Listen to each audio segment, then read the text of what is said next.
Welcome in to the Pick a Side podcast. Shea, Norling, Tyler Aki, a college football picks edition for week 11 in college.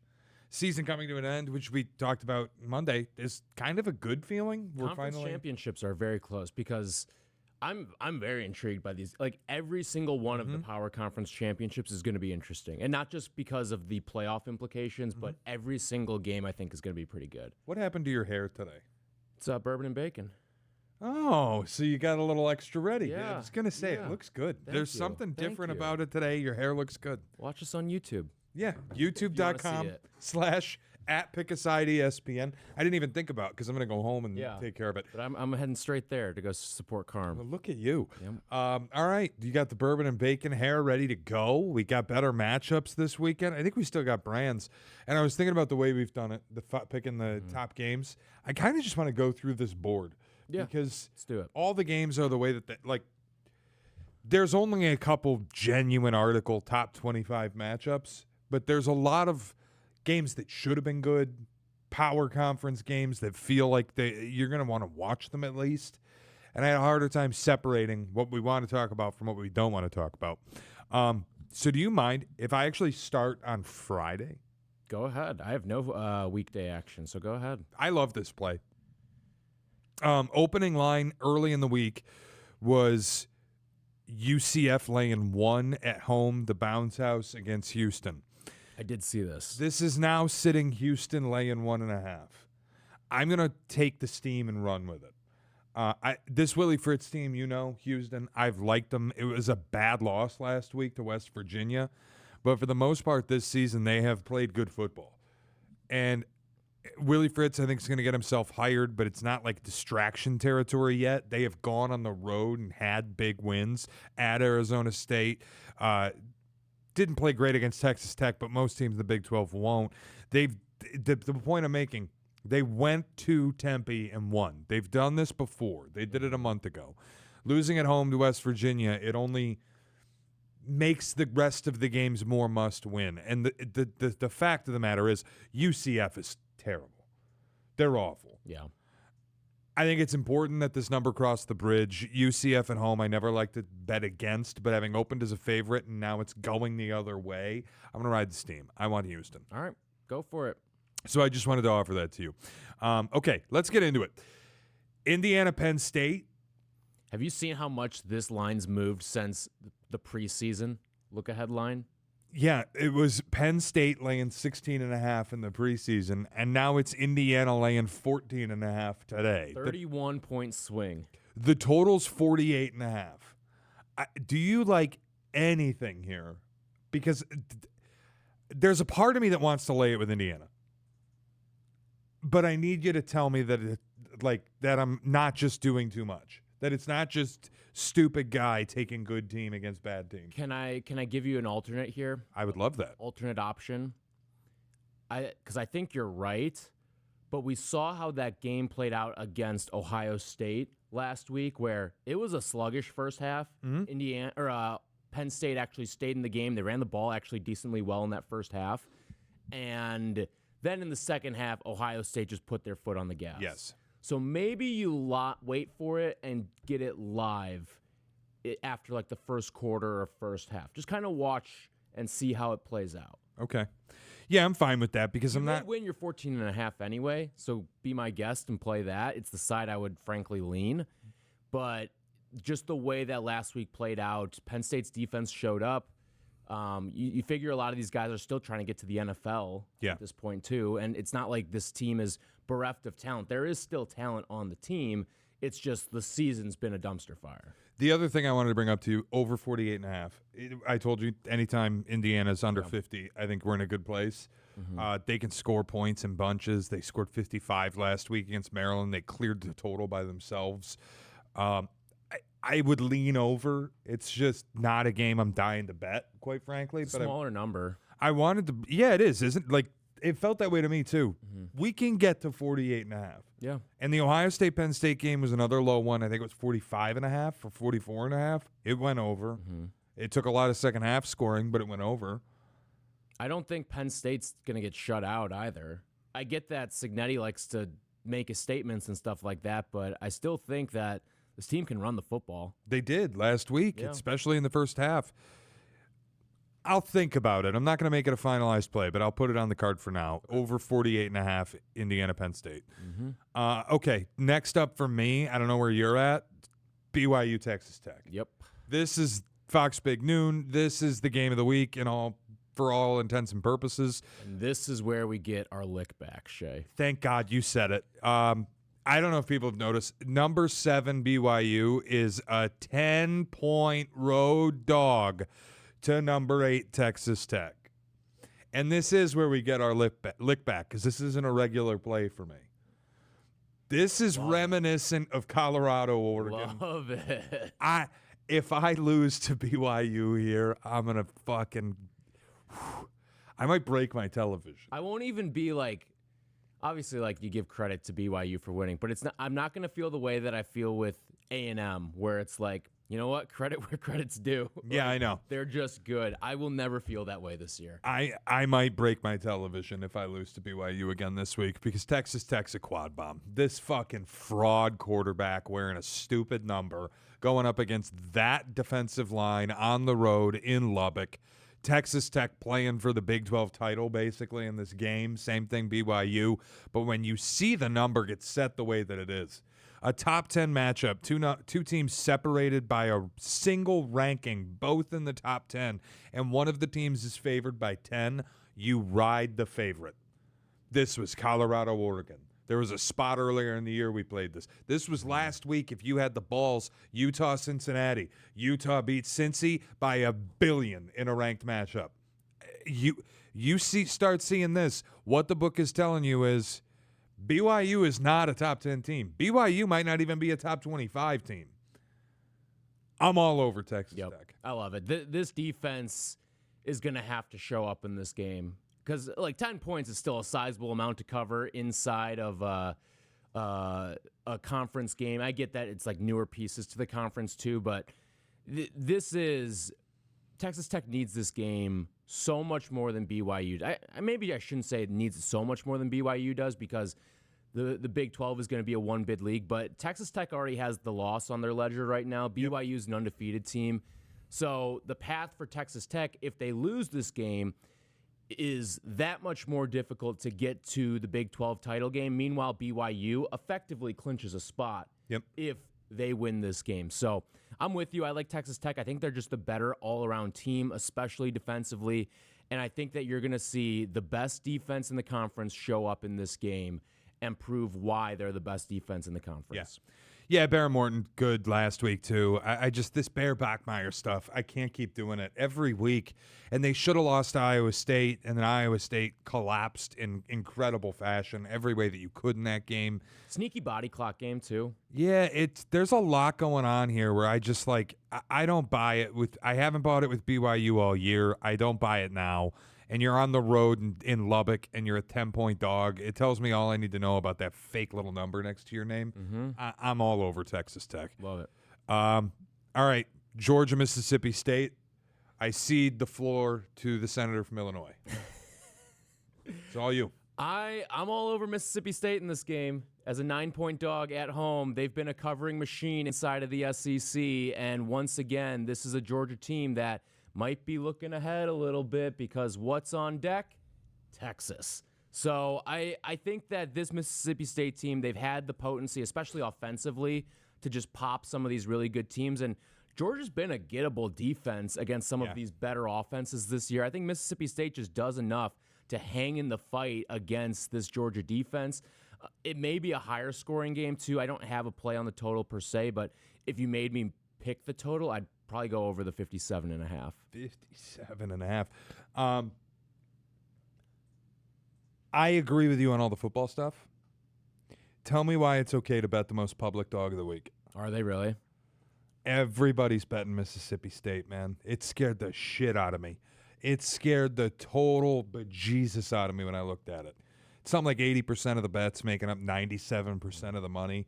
And Georgia's got 20% of the bets making up 1% of the money. And I'm like, fuck me. I really wanted to bet Mississippi State. Tell me why I can jump on this.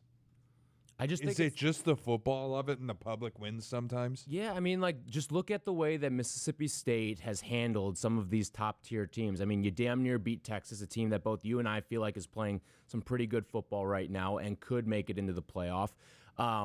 You did a really good job against Tennessee. Your one lump was against A&M, and even that game you almost covered late. So you've hung in pretty much every single one of these games, and I just think that this Mississippi State offense is at a point now where they're rolling. And if you have an offense and you're being asked to cover a number of 9.5, I feel pretty good about that. I would love to bet with you. I'm gonna stay away. I got scared. Okay. I got scared by the public side of it. It's two teams I like. I've liked Mississippi State all year. I've also liked Georgia all year. I will root for you to win. I would consider over 57.5. I think it's probably a bit of a shootout, and that's a more elevated number. Plus, it's a public under. Yeah, I'll find my action in the over. Okay. I'll root for points, and for you to get your cover. And to be honest, I don't think Mississippi State covers unless this game goes over. Yeah, it's not a case I of. think it's a correlated play with us. Yeah, it's the rare, like, you can have the dog and the over because Yes. the process of getting there requires points scored by Mississippi State. All right, next game up for me, honestly, would be Oregon, Iowa. Okay. It's the same thought process, is it not, as Georgia and Mississippi State? You get Oregon going on the road. It's Kinnick. Mm-hmm. Iowa's a 6.5-point dog in a game with a 40.5-point total. And I immediately thought I would like to bet Iowa. And then I looked, and Earth would also like to bet Iowa. 71% of the bets make up north of 95% of the money, if you believe the numbers that are out there. And I just got terrified. Because how am I going to fade Dante Moore and Oregon with the Iowa Hawkeyes, who may not be any good? I'm looking at an alternate play, and what I really want to do, I think, is bet an under 40.5. Okay. It's been a minute since I went the Iowa under route, but I like it this week against Oregon at home. And I do think, look, it's a super public over, 87% of the bets. So I like automatically. I'm on a Iowa under that nobody wants. Mm-hmm. I do think Kinnick is a house of horrors for good Big Ten teams. I do think there's a chance Iowa covers. I do think there's a chance Iowa wins. But the only way that they do that is if this is like a 17-10 game. I'm firing under 40.5. All right. I actually really like the Oregon side of this game. Okay. Because, and there's one reason why. I think Dan Lanning feels extremely disrespected by what happened in the playoff rankings this week. His team being slotted 9 at 7-1, your only loss coming against the number 2 team in the country. This is a bulletin board game for Dan Lanning. I love that. I mean, you're going to see what's this game on CBS? They're going to go inside the locker room and show the pregame hype speech from Dan Lanning. Yep. He probably feels like his team right now should be ranked 5th or 6th. And they're slotted at 9th in the initial college football playoff rankings. That, to me, was my biggest gripe in the rankings in terms of like the teams that actually matter within the confines of the rankings. So Sure. 1 through 12, plus the at-large for the group of 5. Like, I think this is one of those moments where we see Dan Lanning really motivate his team and be like, we're going out there and we're going to kick someone's ass. And Iowa, I'm sorry, but you're the victims of this. I think Oregon goes out and wins this game by 20+. Fine. Can they just keep it under 40.5?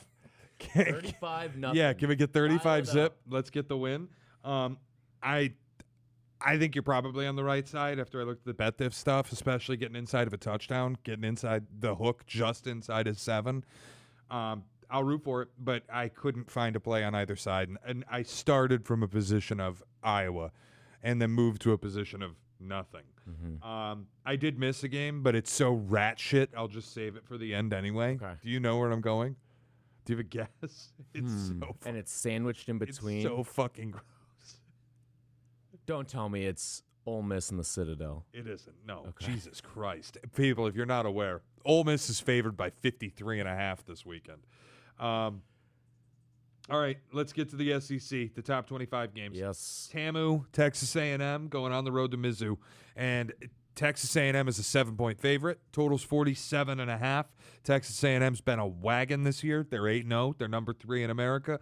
Mizzou, it's been another really nice season for Drink where they're not going to make the playoff. I'll let you kick it off because I don't have really a great read on the side or the total. I've done badly betting Texas A&M games this season outside of the Spite Store bet on them against Florida, and I feel like I have no read on Mizzou. So I'll let you take the lead on this. Yeah, I'm going to go with Mizzou in this game, getting a touchdown at home. You're coming off a bye week here. Drink can get the guys healthy, get them right. You've had that extra week of game plan going up against A&M, who's also coming off a bye in fairness. But I just think Mizzou has played a lot of these games really close. Like, you were able to play a close game at Bama. I get that it wasn't like Mizzou went through the back door to get that cover against or get the push against Alabama. I think it was 3.5 in some spots. So you may have won on that game a couple of weeks ago at the beginning of October. And then last week against Vandy, like, he just kind of dragged him into a rock fight. The most impressive part to me of this entire season for Mizzou has been their defense.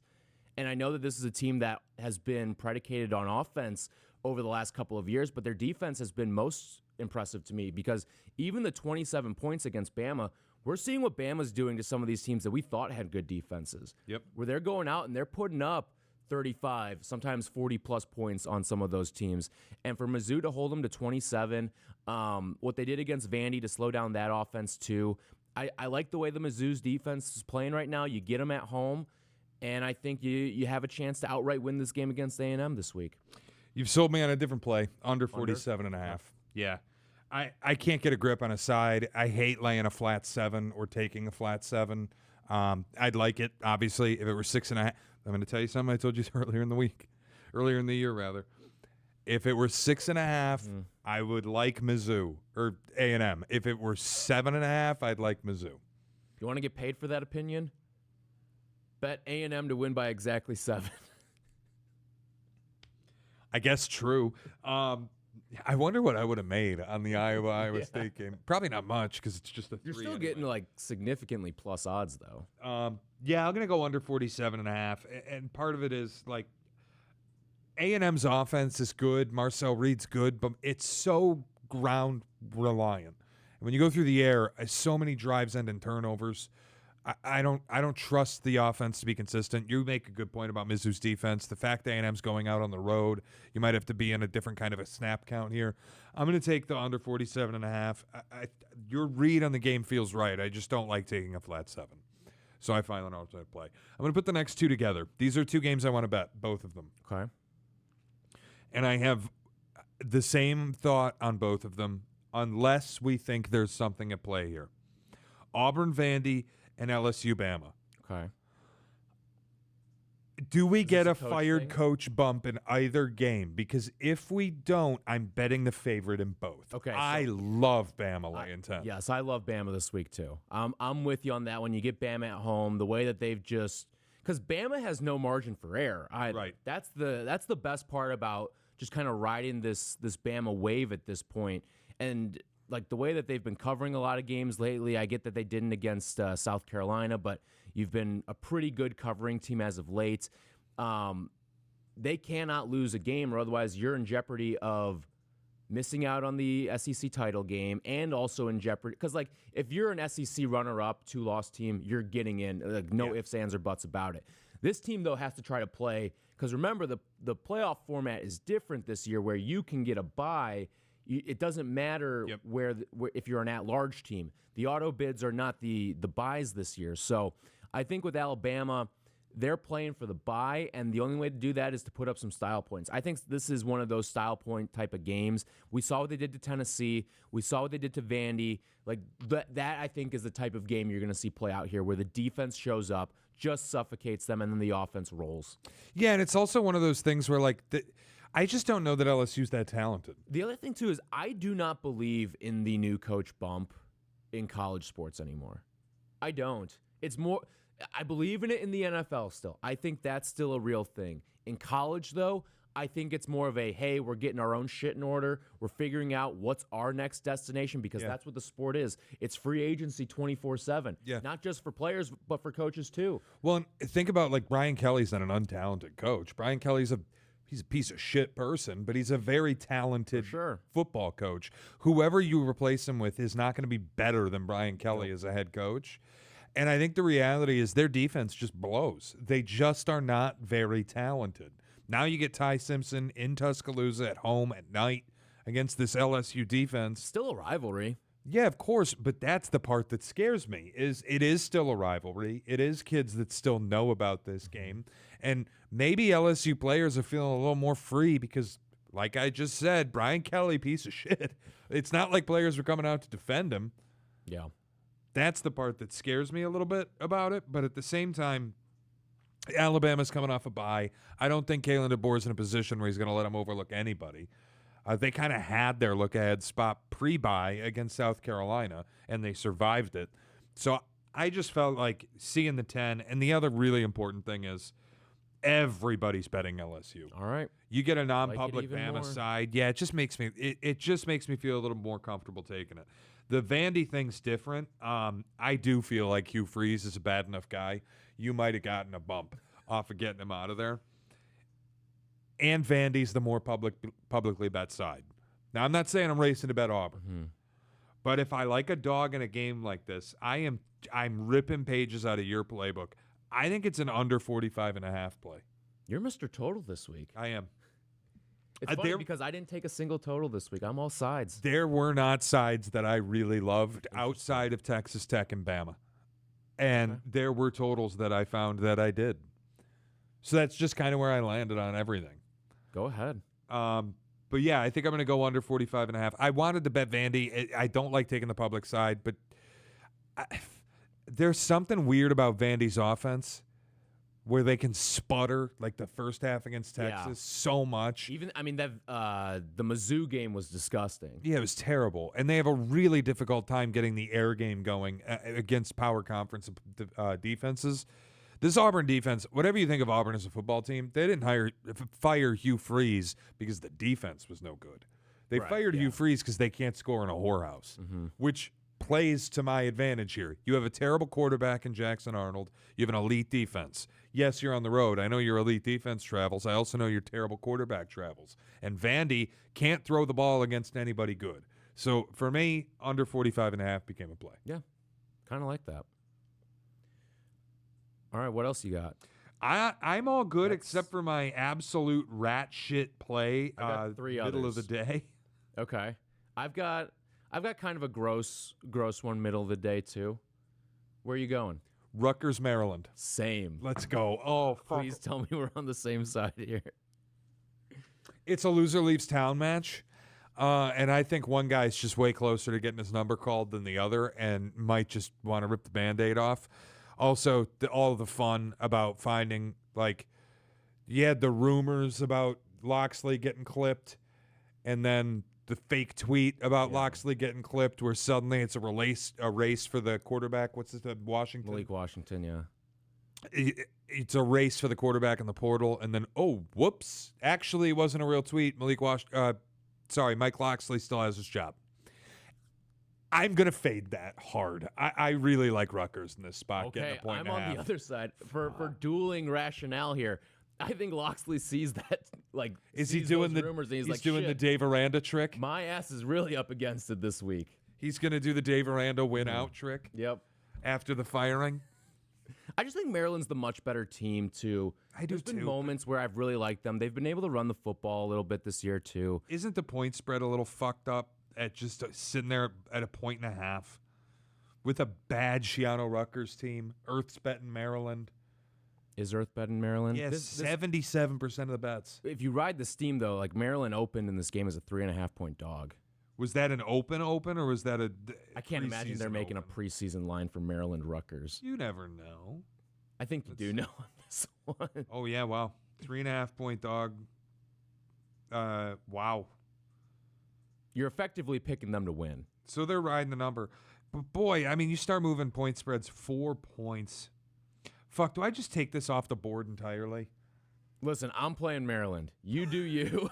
I'm not wavering off of my position here. Take it away. You're not bullying me off the block. I'm going to take Rutgers off my board myself. Okay. You can do whatever you want to do with it, but yeah, I'm going to take Rutgers off. I think Loxley's feeling the heat this week. I think his number might get called, man. If they lose.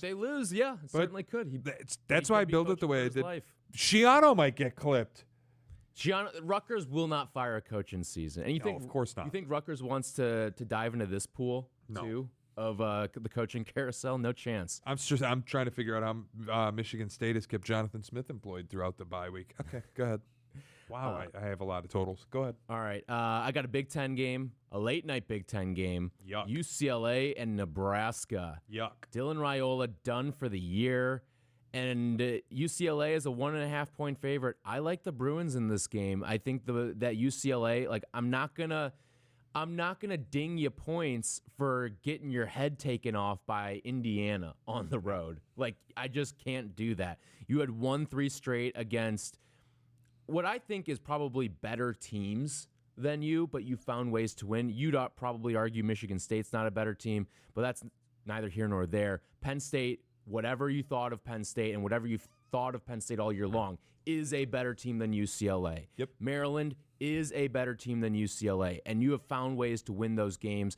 This team is just rolling with a little momentum here. You're coming off of a bye week, and I think UCLA probably, the staff itself, probably feels pretty good that they might have a chance to stay. Like, this is now audition stuff for them. That's a fair point. So I think that they've got a real chance to go out and beat a Nebraska team, even without Dylan Raiola. The records look funky in terms of the matchup, but the point spread to me is what really sticks out. You're effectively picking UCLA to outright win the game with a 1.5-point spread, and I like them a lot. Late night game. I just can't bring myself to care about Nebraska, UCLA. Good luck for you. There you go. And then we've got Jake Santos in the building here, and we are taking Hawaii at home on the island, 7-point dog. I keep feeding you the statistic. I'm going to continue to play it too. They are now 6 for their last 6 in covering at home on the island as a dog. 6-0. I'm just going to keep riding it, and this is another one of those spots where if you're giving me a full touchdown on it, I love it even more. The one fear I would have is this. San Diego State is a good team. Yeah, San Diego State rocks. San Diego State also isn't bad. Like, they're a 6-3 football team. San Diego State is sneaky, maybe going to get the Group of 5 playoff spot. Yeah, and San Diego State also is the shortest travel distance to Hawaii. What's the flight from San Diego to Hawaii? Can't be more than 3.5 hours. 4 hours is what Jake is saying. Fucks up the travel the absolute least, but that is still like you are going across 3 time zones. It's like traveling from New York to Seattle. Like, it's probably shorter, actually. A little bit shorter, but you get my point. Like, you're still going a sizable distance. Fuck it, I'll tell you. It's hit every time. It's a blind ride. I'm not gonna act like I've got some in-depth San Diego State or Hawaii metrics I'm gonna feed you here for this game, but I'm just gonna ride this trend that we have kind of sniffed out at the beginning of the season. And it's been a very successful one this year. I think it'd be fun if Hawaii won the game and fucked up the playoff picture. How awesome would that be? A little 10 o'clock action on Spectrum Sports, just ruining the playoff picture for the Group of 5. Look at what they took from us. Yeah. Look at what they took from us. Yep. I'm showing him the Clemson-Florida State game this weekend. That means nothing for anybody. You know what's funny is the look-ahead line from the preseason was a 12-point game, and now it's a 1.5-point spread. And it's disgusting. It's just a hideous game. To be honest, if you had told me that Clemson-Florida State was going to be a 1.5-point spread on ACC Network, Jesus, I didn't even realize that. It's a 6 o'clock game. If you had just told me in a vacuum, it'd be a 1.5-point spread preseason, I would have said, "Damn, Florida State's good." Yeah, especially after week 1 too, where Florida State goes out and wins on against Bama to open the season. We would have been like, all right, this is like marquee level stuff for that week. Nope. Far from it. I can't believe what Dabo Sweeney took from us. All right. Anything else? That's all I got. All right. I'll recap my card. Anything Thursday Night Football for you? No. Dude. All right. Are you out of your mind? I'm the same. Raiders and Broncos? I got nothing. All right. I'll recap the card for myself. Houston laying 1.5 on Friday night at the Bounce House at UCF. And then we're dusting off the totals. Over 57.5 in Georgia, Mississippi State. Texas Tech laying 10. That is a quad bomb. Very important. 4-unit play. Over 48.5 Indiana, Penn State. Under 47.5 Texas A&M, Mizzou. Under 40.5 Oregon at Iowa. Under 45.5 Auburn at Vandy. Bama laying 10. That's the card. All right, for me, I'm with you on Texas Tech. Not a quad bomb, but I do love Texas Tech this week as a 10-point favorite. Mississippi State and the 9 against Georgia. I like Maryland as a very short 1.5-point favorite against Rutgers. It's a bulletin board game. I love Dan Lanning and the Ducks as a 6.5-point favorite on the road against Iowa. I'm going to take Mizzou as the flat touchdown underdog against A&M. Bama as a 10-point favorite. UCLA and the 1.5. And then Hawaii on the island as a 7-point dog. That'll do it for us. A college picks edition of the Pick a Side podcast. Back again tomorrow with an NFL picks edition for NFL Week 10. We'll pick it all tomorrow. That episode will be right here wherever you get your podcasts or available on YouTube, youtube.com/@Pick a Side ESPN. For Tyler Rocky, I'm Shea Norling. It's the Pick a Side podcast.